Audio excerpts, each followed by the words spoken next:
Assalamualaikum warahmatullahi wabarakatuh. Kembali lagi di podcast Basa Basi. Bincang asik, banyak inspirasi.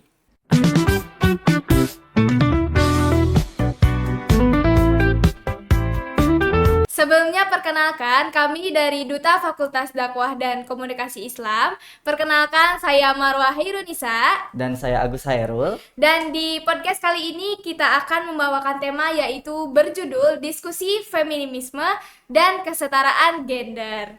Dan tentunya di podcast kali ini kita kedatangan tamu yang benar-benar spesial. Beliau merupakan Dekan dari Fakultas Dakwah dan Komunikasi Islam UIN Siber Syekh Nurjati Cirebon, sekaligus pernah menjabat sebagai Kepala PSGAD YIN Syekh Nurjati Cirebon pada tahun 2020-2023. Oke, langsung aja kali ya. Selamat siang Ibu.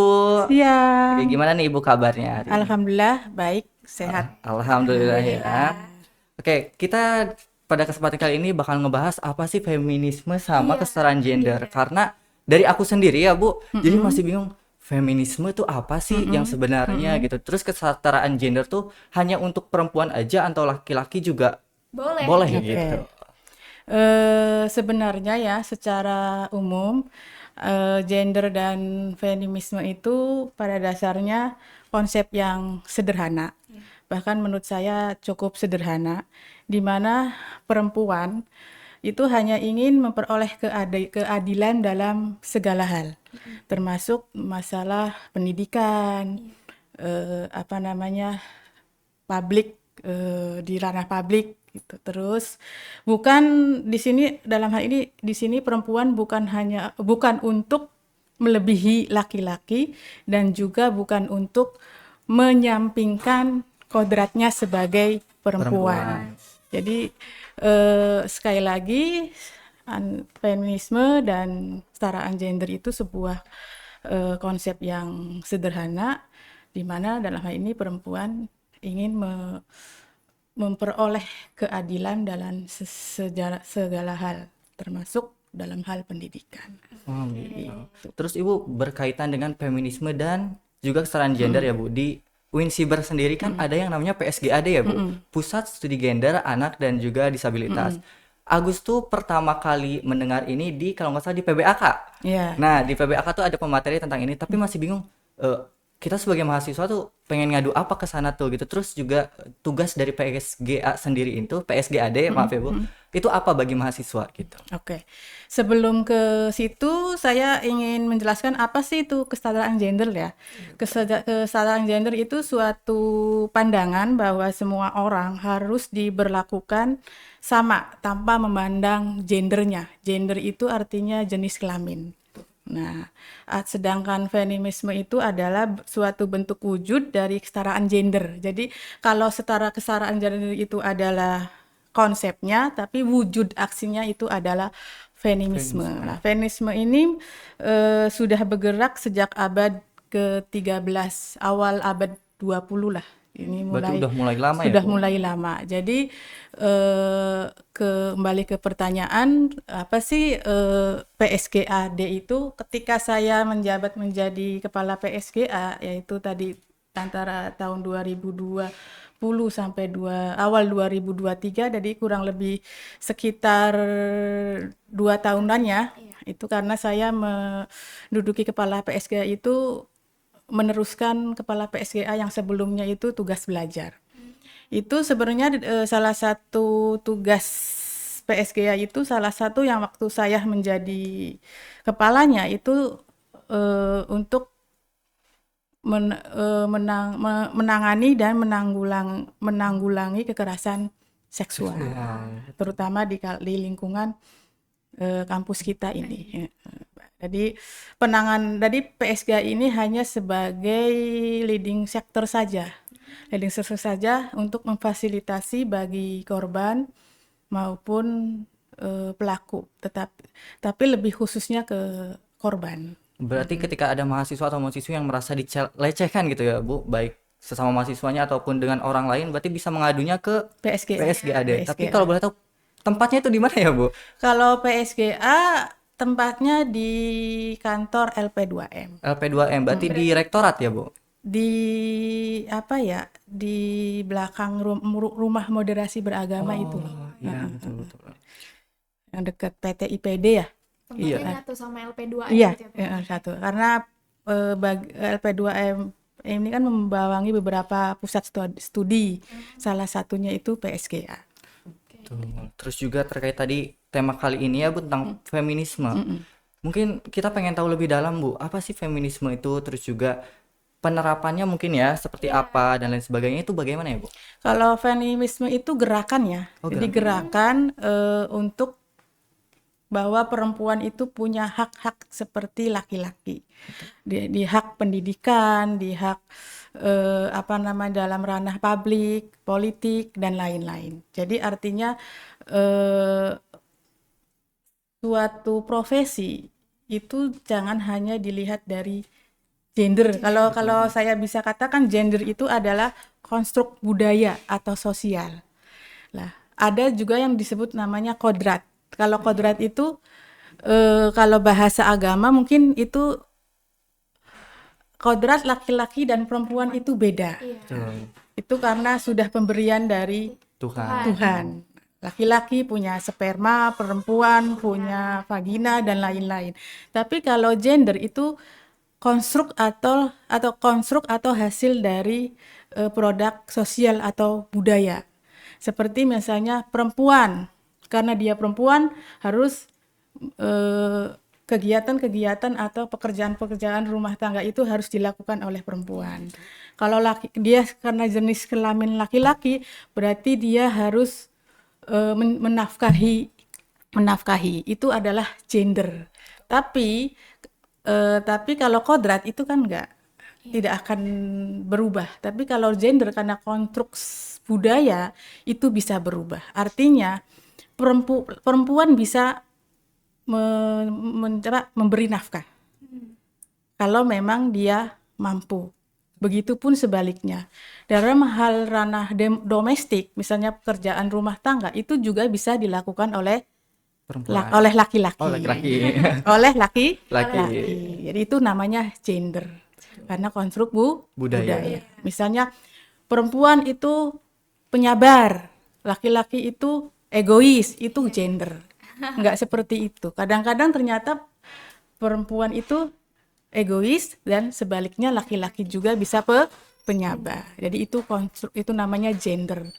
Jadi artinya itu konstruk budaya. Bentuk sosial juga Sosial, gitu. iya, budaya sosial. Berarti feminisme tuh menekankan bahwa bukan buat meninggikan atau merendahkan laki-laki ya Bu, Bukan, tapi sama supaya sekali. semua pekerjaan setara gitu ya. Bahwa perempuan juga punya hak yang sama, laki-laki juga punya hak yang sama. Yang membedakan hanya dari gender aja. Gender. Betul. Nah, Ibu, kesetaraan gender itu kan sering dikaitkan dengan hak perempuan gitu ya. Padahal maknanya jauh lebih luas gitu. Nah, bisa dijelaskan tidak Bu bagaimana kesetaraan gender juga berdampak pada laki-laki dan masyarakat secara umum? Betul, karena ketika ngedengar kesetaraan gender ya Bu, pasti orang-orang tuh mikirnya kayak, oh berarti ini tentang perempuan yang ingin setara dengan laki-laki. Padahal menurut saya pribadi sebagai laki-laki ya, ini juga termasuk ke ranah laki-laki gitu. Iya. Sebenarnya gender itu bukan identik dengan perempuan, karena gender itu juga ya laki-laki gitu. Karena gender itu bisa dikatakan diartikan sebagai jenis kelamin. Berarti kan jenis kelamin itu bukan hanya perempuan, tapi juga laki-laki. Lah, kesetaraan gender berarti kesetaraan antara jenis laki-laki dan perempuan, jenis kelamin laki-laki dan perempuan. Dalam ranah apa? Lah, dalam ranah politik, dalam ranah pendidikan, dalam ranah misalnya sosial, terus kesempatan dalam berkarir atau kesempatan dalam ranah publik, itu namanya gender. Karena memang kita tidak lepas dari budaya patriarki yang ketika pra-Islam ya. Pra-Islam itu Islam sebelum datang. Di mana yang namanya perempuan itu sebagai second class gitu ya, sebagai manusia kedua. Jadi laki-laki itu mempunyai superior daripada perempuan. Itu sebelum pra-Islam, sebelum Islam datang, Islam yang dibawa tentunya oleh Nabi kita. Eh, Dalam pra-Islam itu yang namanya laki-laki itu kan ketika beristri itu tidak terbatas jumlahnya. Iya. Misalnya Agus itu mau beristri berapapun itu tidak terbatas. Itu sebelum Islam datang lah. Iya. Begitu Islam datang dibatasi. Jadi 4. Dalam Quran kan Anissa itu ya Iya. di 4 atau 3 atau 2 atau tapi kalau tidak bisa adil Itu nggak bisa. ya sudah satu saja. Jadi di sini teks Quran di sini itu bukan berarti menurut saya bukan berarti bahwa menganjurkan poligami. Tapi ayat ini melilatar belakangi tadinya jumlah istri itu tidak terbatas. Kemudian Quran datang, ayat ini datang, akhirnya dibatasi. Bahkan menurut ulama Muhammad Abduh, ayat ini mempunyai ide moral. Ide moral itu cita-cita moral, yaitu monogami. Monogami, karena ada begitu prasyarat untuk orang untuk melakukan poligami. Ya, di situ kan 4 atau 3 atau 2. Kalau tidak bisa adil, ya sudah satu saja, yaitu monogami. Terus ada beberapa teks Quran juga yang menjelaskan tentang hak-hak dalam hak-hak perempuan. Yang tadinya ketika pra-Islam perempuan tidak memperoleh mahar dalam sebuah pernikahan, sekarang perempuan diberi mahar. Mahar itu mas kawinnya. Iya. Betul. Ketika sebelum Islam datang perempuan tidak memperoleh hak untuk menggugat cerai atau talak, Islam datang boleh menggugat cerai. Dan banyak lagi teks-teks Quran yang menjelaskan bahwa perempuan itu memang setara atau setara atau sejajar dengan hak laki-laki. Bahkan dalam teks Quran yang jelas juga dalam Al-Qur'an ya, surat Al-Hujurat kalau nggak salah ayat 13 bahwa Tuhan itu, Gusti Allah itu menciptakan manusia itu laki-laki dan perempuan, berbangsa-bangsa, bersuku-suku, dan yang paling takwa, yang paling takwa, yang paling soleh di antara mereka itu bukan karena dia laki-laki atau perempuan, tapi karena kepatuhannya terhadap Gusti Tuhan gitu.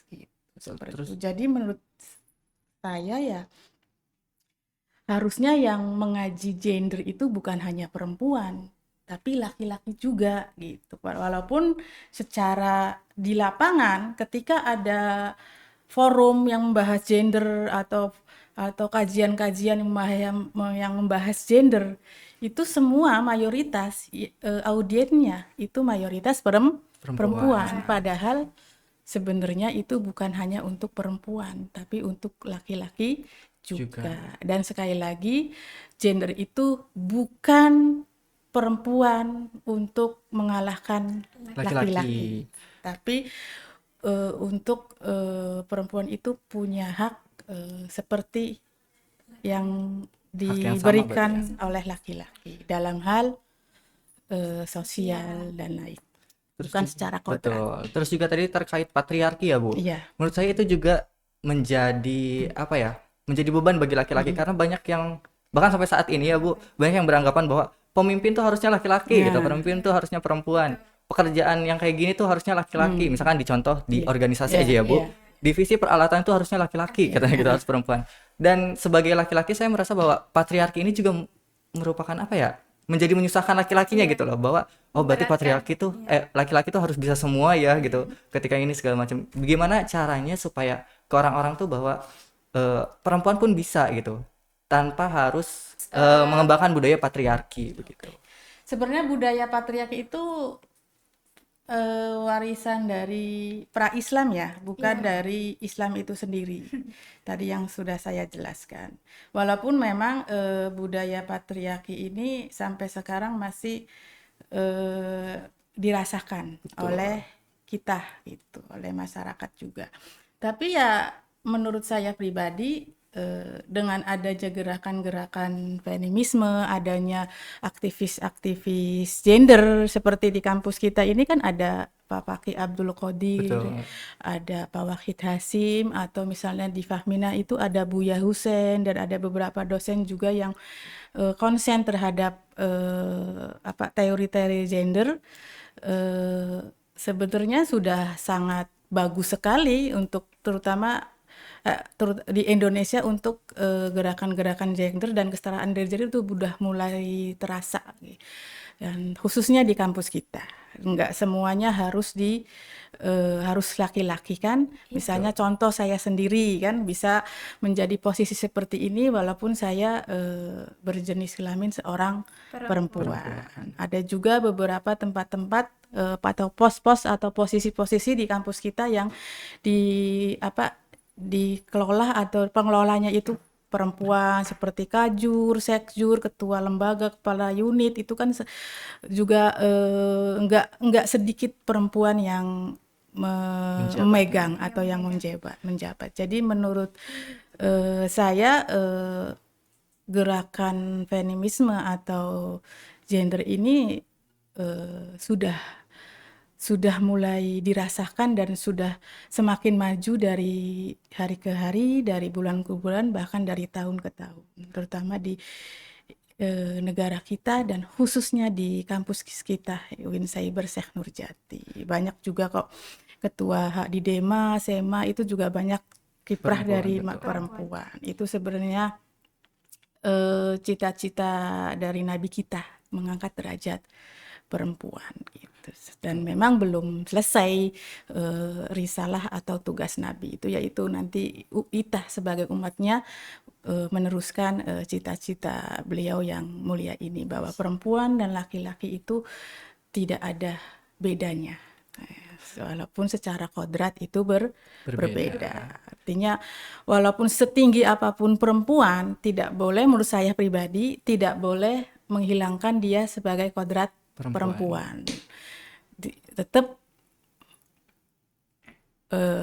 melahirkan atau mengandung, ketika mengandung, melahirkan, menyusui. Jadi bukan berarti sekali lagi aktivis gender atau feminisme itu menghilangkan kodratnya dia sebagai perempuan. Betul, berarti di kampus kita ya Bu, terutamanya di UIN Cyber Syekh Nurjati Cirebon ini udah mengurangi budaya patriarki dan mulai menerapkan feminisme dan kesetaraan gender ya Bu. Sangat Betul. Dan tadi juga sempat disinggung tentang perempuan tuh bisa mencari nafkah ya. Tapi perlu diketahui ya teman-teman bahwa berarti perempuan nih yang harus nyari nafkah, laki-lakinya nggak usah, bukan gitu ya. Cuman juga dong. Iya betul. Takutnya nanti yang para penonton bilangnya ya udahlah biar perempuan aja. Nah, jangan gitu, tapi tetap laki-laki itu kodratnya untuk menafkahi ya Bu, betul, mengayomi begitu.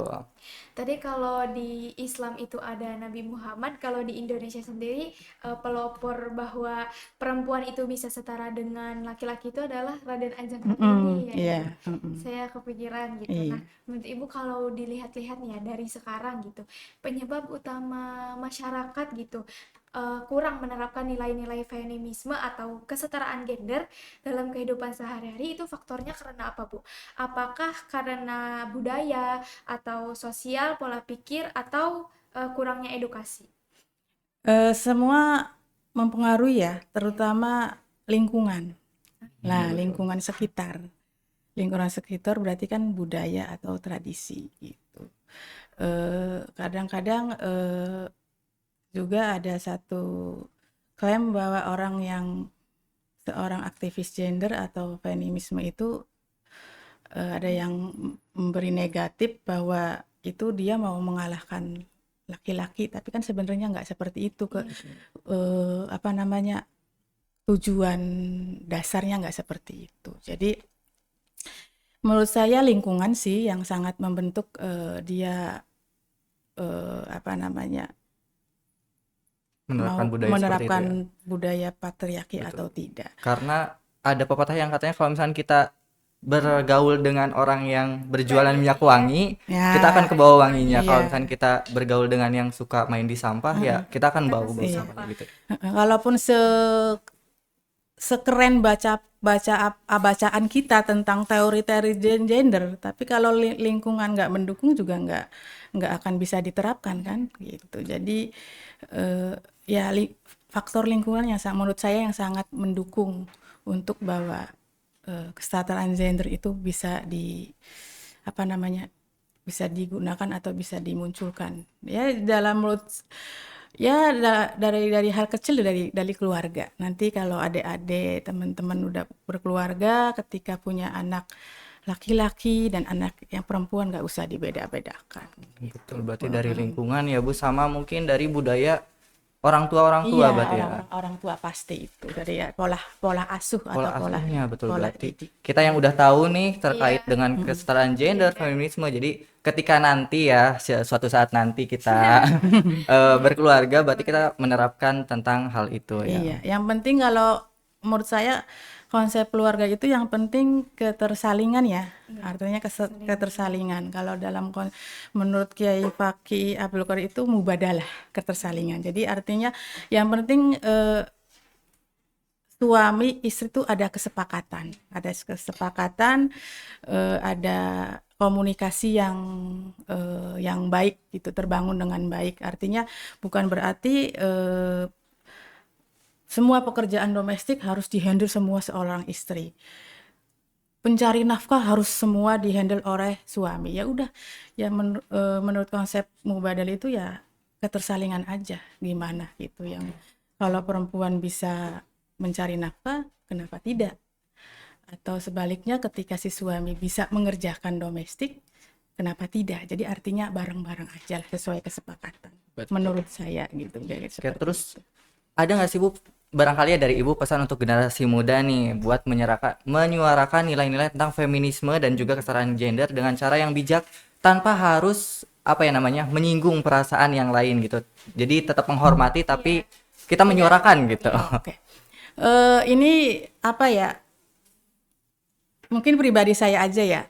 Ketika melakukan di keluarga itu semua saya atas dasar rasa cinta, atas dasar rasa sayang. Jadi misalnya saya mengambilkan makan ke suami itu bukan karena tugas saya sebagai istri, tapi karena rasa sayang saya kepada suami, karena rasa cinta kepada suami saya akhirnya menyediakan beliau makan. Jadi apapun yang saya lakukan itu semua atas dasar saya. Karena kalau atas dasar ini kewajiban sebagai istri, ini kewajiban sebagai suami itu nanti ada tuntutan. Nah, kalau tuntutan berarti nanti menjadi beban dan kalau beban kan nanti berat.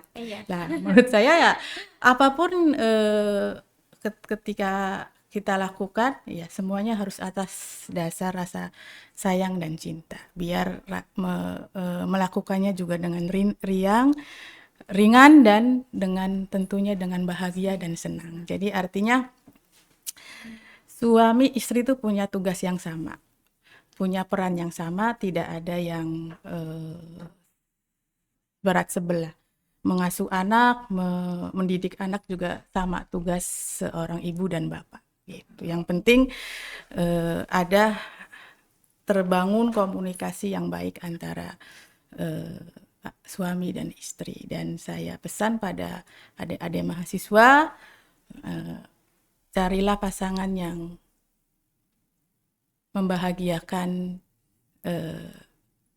diri kita dan menghargai dan memanusiakan kita. Jadi pasangan itu harus saling memanusiakan. Gitu. Oke, dah.